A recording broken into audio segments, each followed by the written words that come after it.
Okay, and this meeting is the meeting of February 16th. It's by Zoom. We have a quorum. Everybody's here except Wim, and I didn't hear anything. I am here. Oh, there you are. I'm sorry, Wim. I hadn't heard from you, heard you speak, so I didn't think you were there. Apologies. And we have apparently John Montanari, who wants to talk about the changes to the mask mandate at school. Hi, John. Are you there? So it looks like maybe his audio hasn't connected. Okay. But he's in the room, and I think he's able to hear us, but I don't see that his audio is connected. Okay. Well, John, if you can hear us and you want to say something, I guess you can use the chat. And it looks like he dropped off, so he might try to reconnect here in a moment. Okay. Well, we can wait on discussing that until he gets back. Meanwhile, can we approve the minutes from last time? Move to approve. Second. Any objections? I'll just abstain since I wasn't there. Okay. You could give me a vote of confidence, but that's all right. Well, I could do that. That's all right.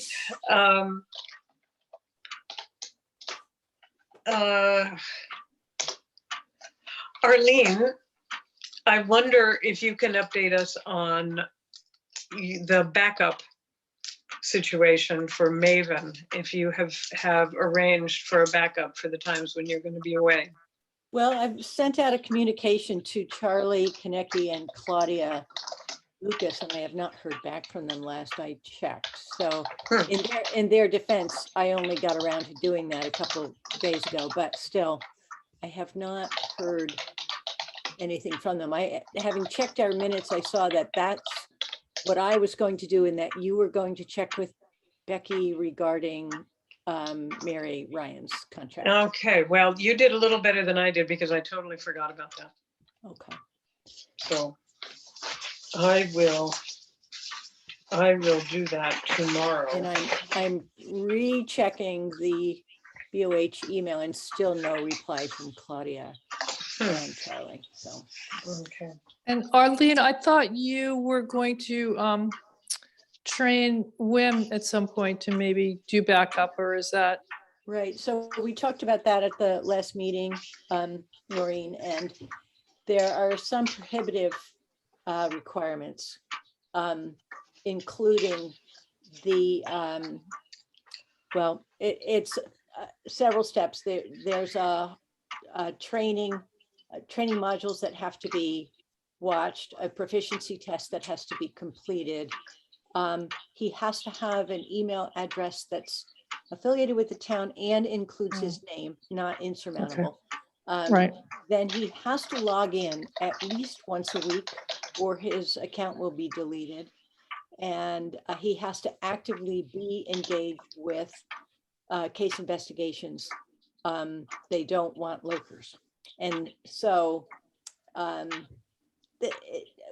as we discussed it, we realized that some paths of less resistance were exploring if Mary Ryan's contract is still extant and something that we could draw upon, and talking with Claudia Lucas and seeing that Claudia Lucas would be the simplest thing if she could just cover for the few weeks that I'm not around. Yeah, I'd forgotten we'll that go that way. she's Maven eligible, or she covers uses Maven. Southampton, Okay. I think. Yeah. So anyway, I sent an email to her and Charlie asking if either or both of them is available for covering those weeks, and just have not heard back. Okay, the other reason I was just asking is there's some Maven training that's available via Gail Bienvenu, who's, so, Okay. yeah, that was something I was going to talk about when I reported on MAFCO, but there is training that's available, but it sounds like there are a lot more obstacles than just that need to be. Yeah, training is one piece. But Yeah, right, exactly. Yeah.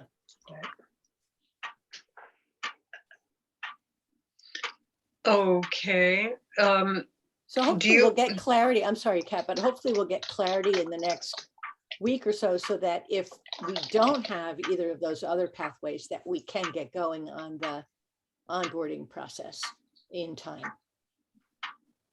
Right. I would think that we can get a response from Charlie and Claudia in the next day or two. Sure. Yeah. So, Noreen, do you want to talk about MAFCO things? Yeah, couple of things. Kat, or does anyone know who gets HAN notifications on our board? I mean, I know I do, I know you do, Kat. Does anyone else get HAN notifications? No. Yeah. So I am on the HAN, and I did ask the state to add me to the Shutesbury. So there's Okay, good. different notification groups for each jurisdiction. Right. So I did ask the state to add me to the HAN group. I can log in and see who's in our group. Yeah, that's what I was asking. The state's just asking that we update our list. And I thought it might make sense to have another member or two on HAN, just so that, you know, there are more of us responding in case there is a real emergency. So that's good to know. So you've let the state know, Garrett. So they're asking for an updated list. So that's why I wanted to inquire. I asked that I at least be added to it. I'm going to look now to see who we've got in the group, and then because I know the HAN coordinator for the state, I can ask to add Wim or anybody else. I have in the past gotten HAN alerts, but I can't remember the last time I have. So when you do check, I would appreciate knowing whether I'm still on their list. Okay. There was just one recently, Arlene, within the last couple of weeks. So if you didn't get one, maybe you've fallen off somehow. Yeah. Yeah, or Really? it might be that it used to go to my work email address, which I no longer, I can still check it, but I don't typically. Right. And you didn't get it either, Kat? No, I didn't. And it looks like the Board of Health didn't get it. Huh. Well, maybe maybe there's a way they can just identify certain people, because it did go to members of MAFCO. So that's kind of interesting. And I wasn't aware. I thought a HAN alert always went out to the same group of people, but The current Shutesbury Board of Health users group includes this Kat at Board of Health at Shutesbury. It lists Noreen. It lists the police chief. It lists Arlene at Mount Holyoke. Oh, that's why I'm not seeing it. Okay. So we could, if someone just reminds me of what the new email address is for your HAN account, I'll ask them to update that. All right. I'm going to send that to you in the chat. Okay. Yeah, that's great. All right. And then, so Ken is listed there. The town administrator email address is listed there. Fire department, I'm listed, and then a personal email address for Walter. I'm sorry, Garrett, there does not seem to be a chat option, so I'm going to send it to you by text. Yeah, that's the chat option isn't allowed. I see. For public meetings. So. All right. Oh, right. Garrett, what is the Board of Health email that's given there? So associated with your name, Kat, is the one that is boardhealth@shutesbury.org. Okay, I thought, yeah, I heard you say Board of Health at Shutesbury.org, and I was afraid they had the wrong one. Well, we didn't get one recently. There's also a defunct email that shows up that says Health, Shutesbury, but so I'll talk with them about eliminating that one, adding Noreen, and then Wim, if you send me a preferred email address for you for emergency notifications, I'll ask them to add it. Sure. And you want to have Ken's name removed? Yeah, and I'll ask him to take Ken off. Okay, that's great. That takes care of Han. The other thing I want to mention is that there is web EOC training available also by Gail Bienvenue. And I don't know who uses web EOC, but I haven't used it recently. And it's a system we can use to access supplies or equipment if we need to in case of an emergency. So I don't know. I just want to let people know that there's training available on a regular basis for that. And, you know, if anyone wanted to take the training, or Garrett, are you familiar with it? And you could do it on our behalf should we need to. So I'm happy to do that. So basically, there are two web EOCs. There is the MDPH web EOC, and then there's the MEMA web EOC. Right. So the one that Gail would be training on is the MDPH one, and each Board of Health is given a single login. Right. And establishes a single password. So, you know, Kat, I don't know if that's something that you have. I have. I believe that I have that password somewhere, but I'm not sure that I think could. I think we actually- both think we have it, Kat. I can look too and see if I had Okay. it. At one point, we both had it, but Right. I can check and see Okay.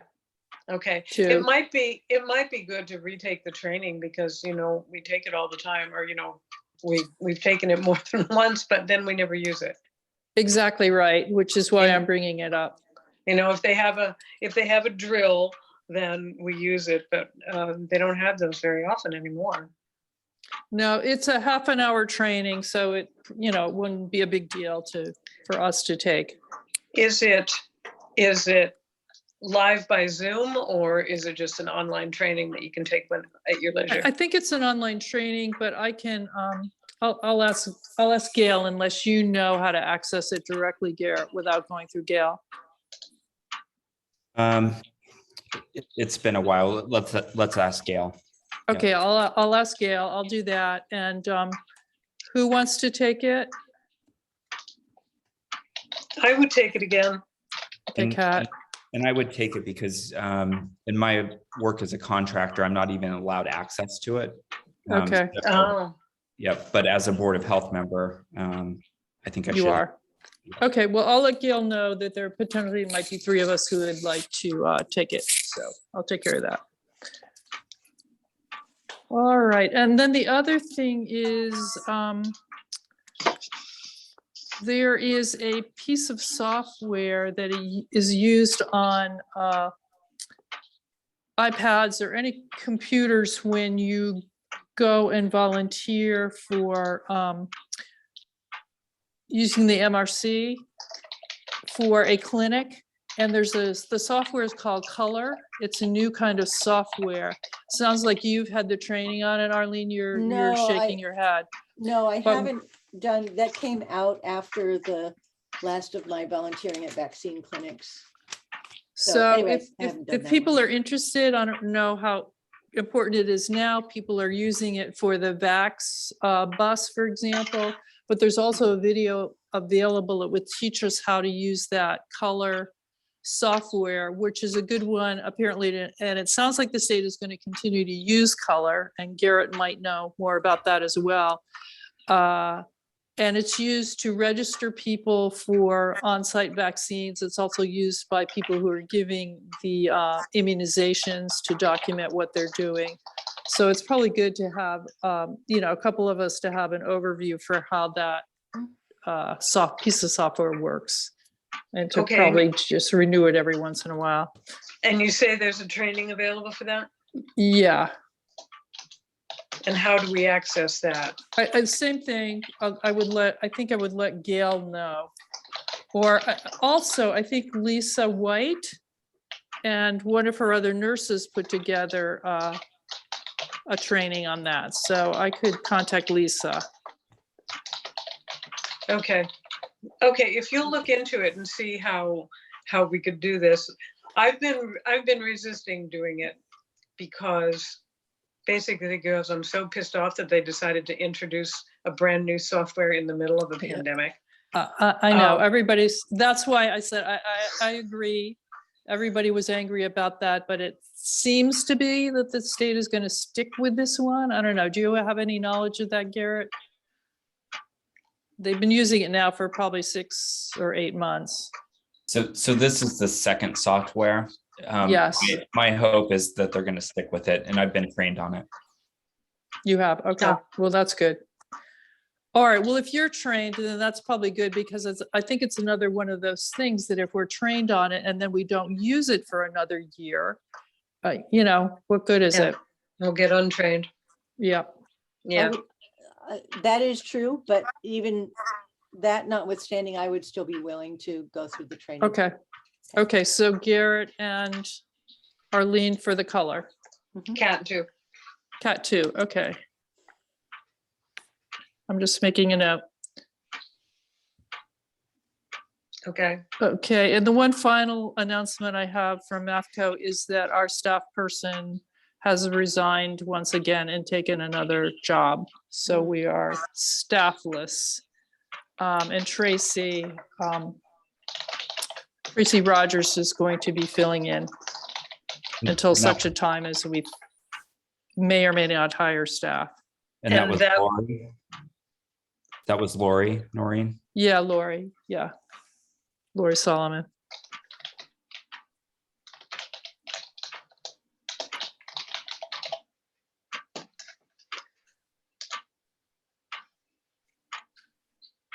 Okay.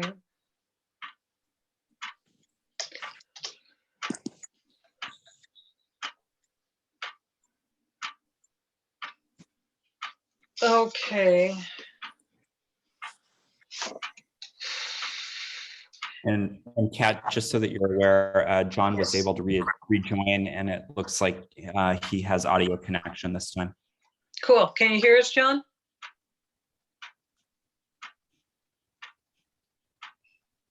He's muted. John is muted. We can't hear you.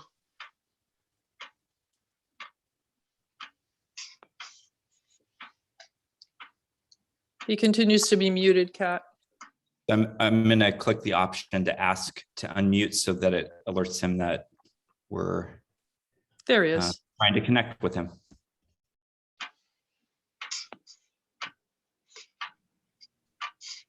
I am unmuted There we Yay. go. Okay. All right. and unbound. I'm just lurking. Okay.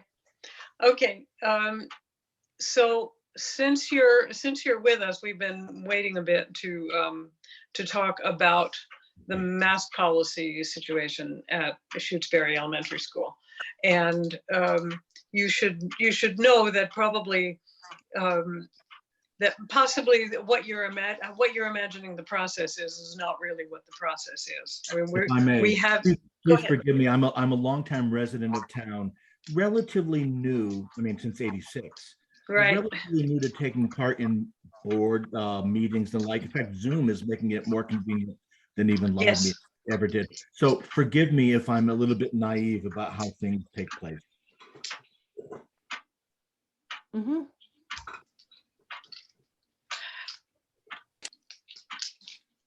Okay.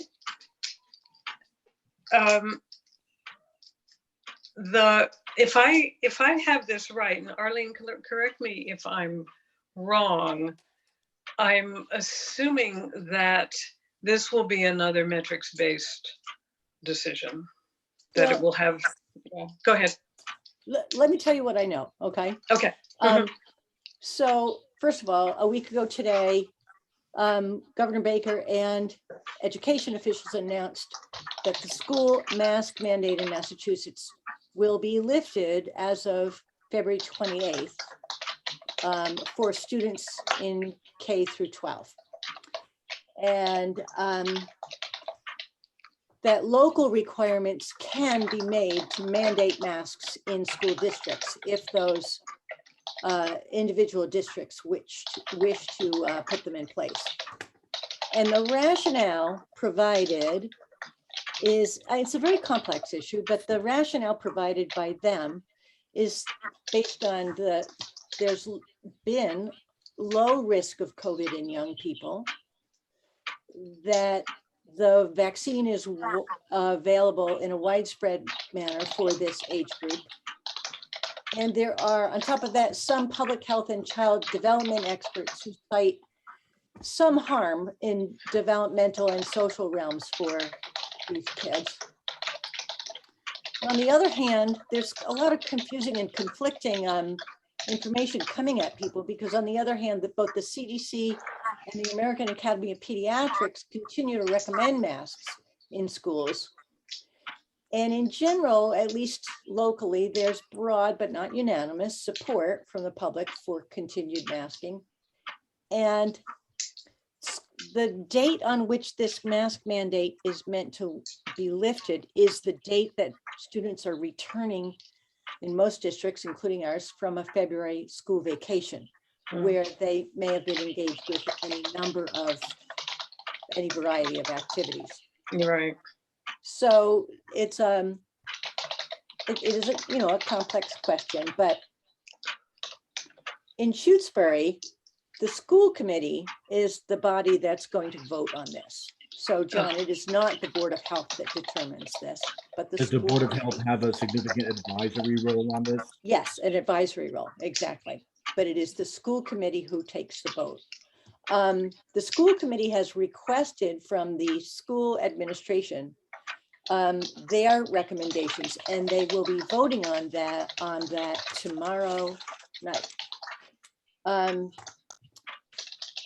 Principal Mendonça has been receiving lots and lots and lots of, I'm sorry, let me go back a step and say, oh, I did already say that they've requested that the school administration provide their recommendations. I think the message is that whatever you recommend, we'll probably be voting in that direction, because they don't have broader knowledge than what the school administration has got. So, Arlene, can I interrupt for a second? Yes, please. I'm Sure. not sure that everybody here knows that Jackie sent out a questionnaire to the parents. yeah, I was about to get to that. Oh, Yep. sorry. So Jackie's been receiving lots and lots of letters and emails with people's feelings and their thoughts about it. And they sent out a recent poll of elementary school staff and families.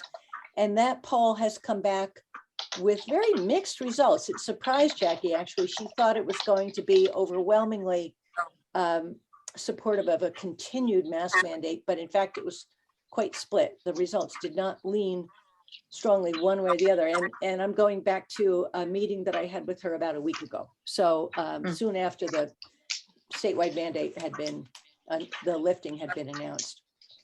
I don't know whether things have changed, but I think she would have told me if they had, but yeah, go ahead. Do you know by any chance if they, I'm assuming these are anonymous questionnaires. I don't remember noticing that. I've seen the questionnaire, Yeah, but do they know if they're coming from parents or from staff?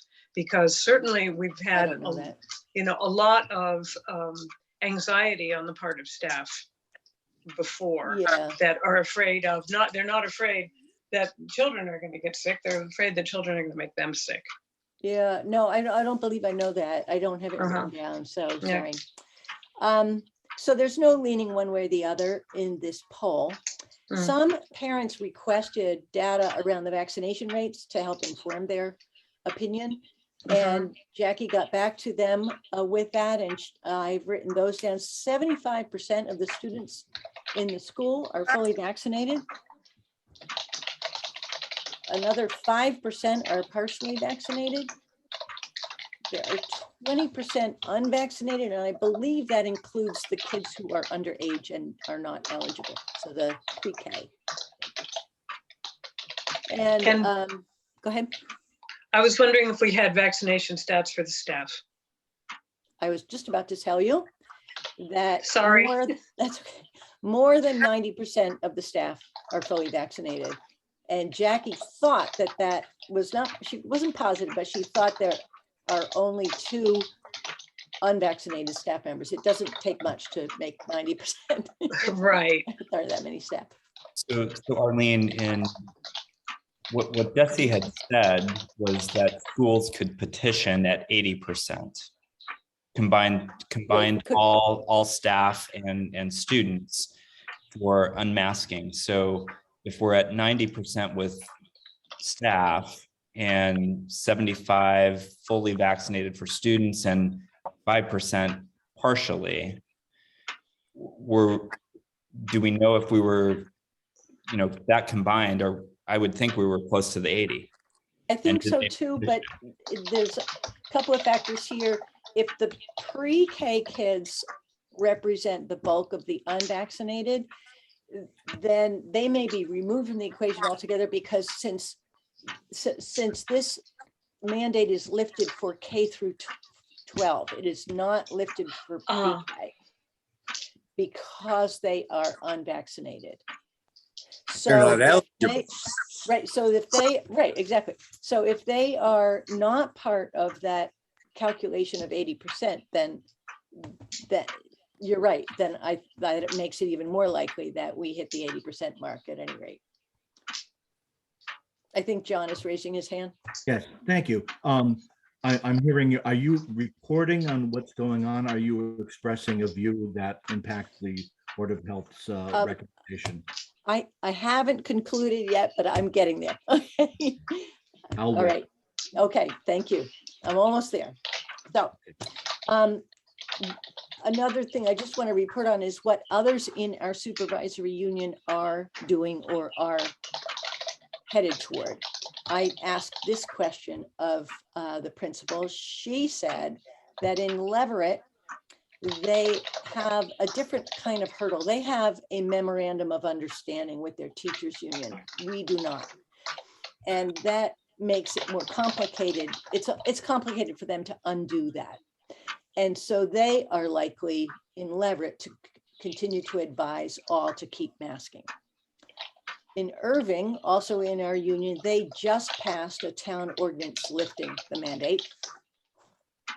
And Swift River School is likely to do similar to what I'm about to describe to you, what's being submitted to the Shutesbury School Committee, okay? And so Jackie Mendonça and the superintendent of schools propose that that we continue to mandate masking indoors for another 2 weeks after February school vacation to take care of that extra risk that may be imported from a variety of school vacation activities. So, but thereafter to lift the mandate beginning on March 14th.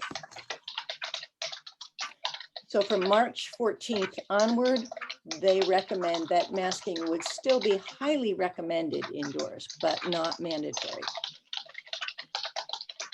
The pre-K, they would like to recommend continue to mask because no vaccination is available to that age group. And by federal mandate, masking must continue on buses. So the Baker administration lifting of a mandate does not change the busing mandate. I asked that, so they were looking for whether or not I, as a representative of the Board of Health, condoned this recommendation. And I did, with the one added caveat that we continue to attend to any spikes in COVID numbers and revisit the need for masking should another surge happen. And to that end, right before school resumes on February 28th, I'm going to report to Jackie with our current numbers in Shutesbury, and I will continue to do so on a weekly basis for the foreseeable future, probably to the end of the school year. Okay. So may I respond? Yes, please. Okay. I'm somewhat torn here between advocacy and diplomacy. I appreciate that even if only 2 weeks after the governor mandate is lifted, that the school will consider lifting the mandate, even with a recommendation. I will say, though, that in February 2022, to continue to cite statistics about vaccines and children and different statistics is, to my mind, a way of thinking. It's really outmoded thinking. That frankly, it's like advocating an umbrella mandate during a series of rainstorms. That I know that sounds harsh, but I really think that we're past that at this point. This variant, this Omicron variant, is omnipresent and not severe. And to continue to mandate, especially for pre-K kids, masking because they can't vaccine is actually the opposite of what I think should be done. It seems like the younger the children, the less at risk they are from the COVID, even from the beginning, from the original version of the virus, much less so for the Omicron variant and going forward. That I think we're seeing in locale by locale, state by state, community by community, and country by country, that this is over. And the longer that it continues to be in any way instantiated in Shutesbury is really placing us behind the curve. Maybe, I don't know if you saw the letter I sent to you earlier today, but let me just read it out loud again, or my version of it. At least one part of it, the part of it that is most personal for my wife, Karen Tarlow, and myself. Our daughter came to us from India in 30 years ago, in February of 1992 from India. She was 3 years old. We immediately put her into preschool so she could hang out with other toddlers and learn English. After which she went on to K through 6 of a very good education at the Shutesbury Elementary School with some very talented teachers that I named in my letter to the health board. And she's now a very successful professional in the field of social work, very successful at the age of 33. She just had her birthday. What if she had come in February of 2020 instead? What would she have faced for the years of closures, lockdowns, masking, and the like when it comes to the socialization, learning of language, and other things? How would that have affected her life going forward? I shudder to think. And there are millions of children, obviously more than just in Shutesbury, but around the country, who are facing or have faced that kind of delay in their development. And the sooner we rip those masks off, the better going forward. We can't fix the past, but we can certainly affect the future. So I'm sorry if that's a little emotional, but that's the way I think. Thank you. Well, thank you for sharing those thoughts with us, John. We don't often get impassioned pleas at the Board of Health, and I think it's good to get them. Okay. I hear you loud and clear. So what do we need to do tonight, Arlene, by you? We do not need to do anything. The recommendations, as outlined just a little while ago, have already been submitted to the school committee, and they are voting on it tomorrow evening at their meeting. Okay. So as a board, I mean, your opinion has been asked, but as a board, we're not being asked to make a specific recommendation.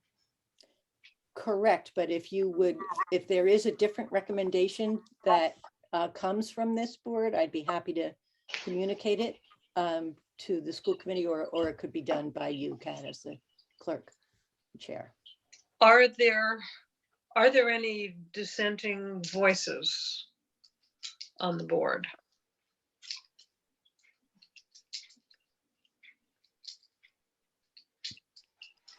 Hearing none, I think that we would be wise just to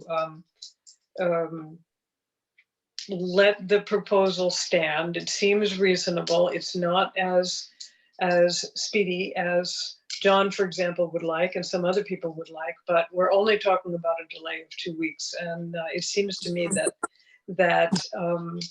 it's prudent to have that delay. Arlene?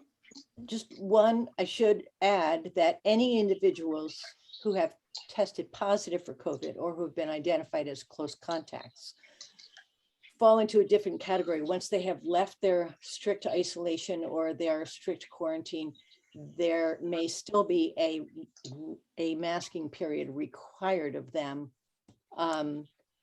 after the first 5 days of isolation or quarantine. And so they would not be exempted from that in school. So there would be masking. If they For fall those- into the category of a person still carrying out the remaining few days of their isolation and quarantine. Right. Isolation currently is a matter of 5 days strictly spent at home, and then another 5 days of being able to leave the home but stay masked in public. Mhm. And quarantine depends on a person's vaccination status, but for many it involves a period of masking. And so if they fall into one of those categories, then that supersedes the school practices. I think Right. given also the unavoidable politics around this issue throughout our nation, I think it's not untoward to suggest that voluntary masking is strongly encouraged Mhm. for whoever wishes to pursue it. Right. And I did ask for their assurances that there would be a zero tolerance policy at school for any shaming or anything of anyone for their decision to either mask or to not mask. That Good. there would be a zero tolerance policy for that.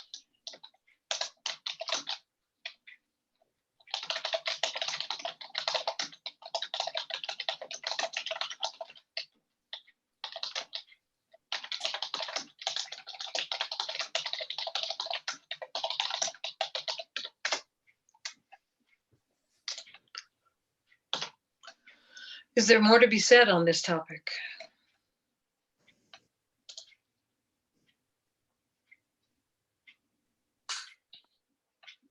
I would say that there is not.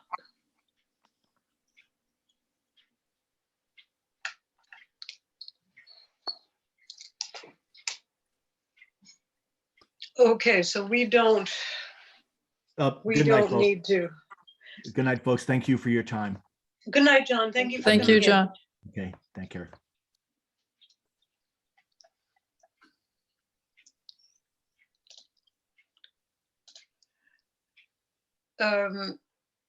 Is there anything else we need to talk about tonight?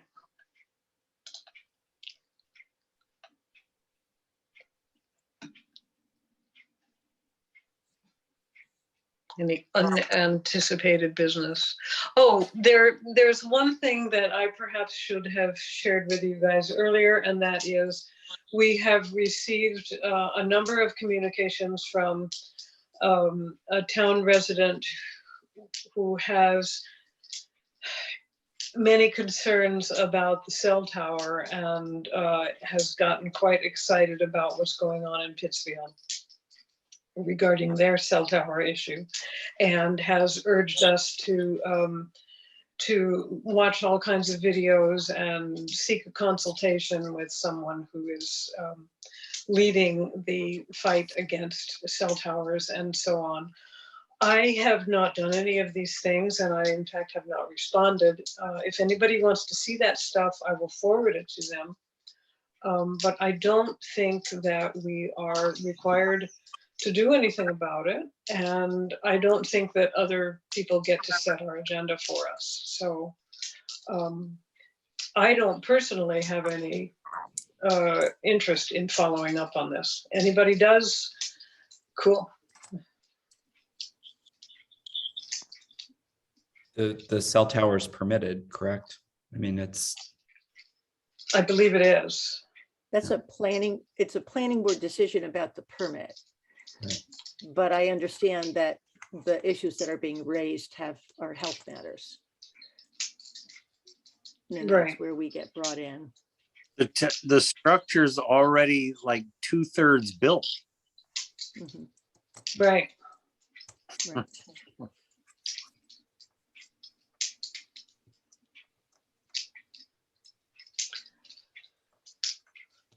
Okay, well, I just wanted to get that sort of in the record and make sure that you were all aware of it. Yes, May I ask, is there any news on the demolition of the property close to the center of town? no. Greg is blowing me off, I think. I have contacted him numerous times and gotten no answer.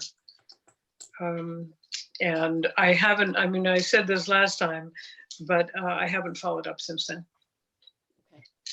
Kat, I'm beginning to feel like perhaps it's time for us to take some additional action since he's made promises to us and now is avoiding returning your calls. And I just don't understand that, Noreen, because all I'm asking for is information. Right, and I think we invited him some time ago to come to a meeting and give us a status update. Right, well, and he didn't come. he has occasionally answered emails and given a status update. And the last one we had was like October. Well, yes, and then the status, as far as we observe anyway, doesn't seem to change. So, Well, the status at the time was that materials, that he had a contractor and that materials had been taken out for a hazardous materials test. And at the time he reported last, he was awaiting the results. So nothing can happen before those results are received. Surely they must be received by now, though. exactly, several months later. what yeah. was the last action by Charlie Kinnicky?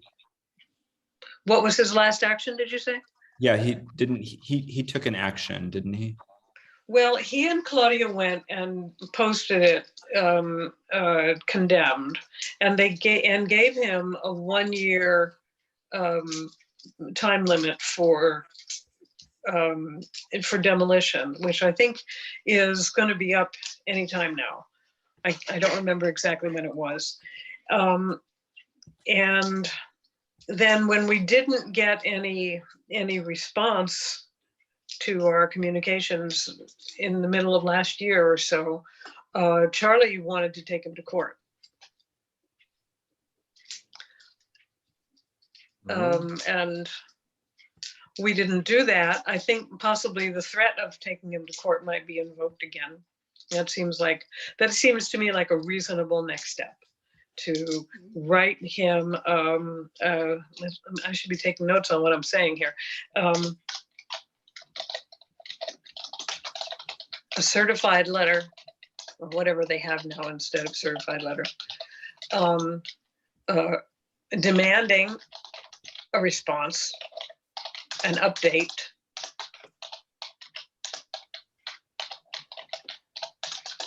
under pain of legal action.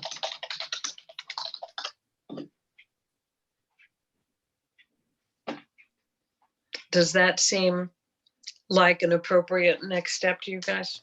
Yeah, and it might, any injunction that's filed with the local court, it probably should warn him that the most likely outcome would be to levy a fine for any delay in taking action. And maybe that's I don't know if we have the latitude to say that that's a monthly fine or an every 3 months, a quarterly fine or something like that, but I have no idea.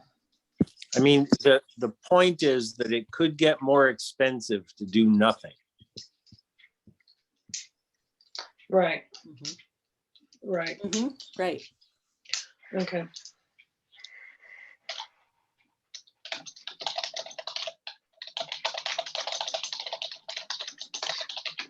Well, I'll have to run this by Charlie and see what it's possible to say or not, but yeah. It seems like time to do it.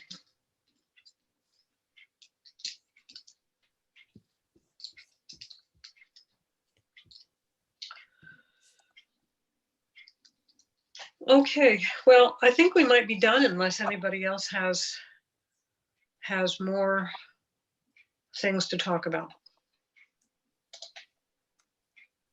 Our meetings are getting shorter and shorter. I don't hear Let's anyone go. complaining about that. No, I'm certainly not complaining. It's just a surprise. I mean, gosh, remember 2 years ago, we were having meetings every week and they went on for hours. This is excellent. Yes, it is. Okay, well, do I hear a motion to adjourn?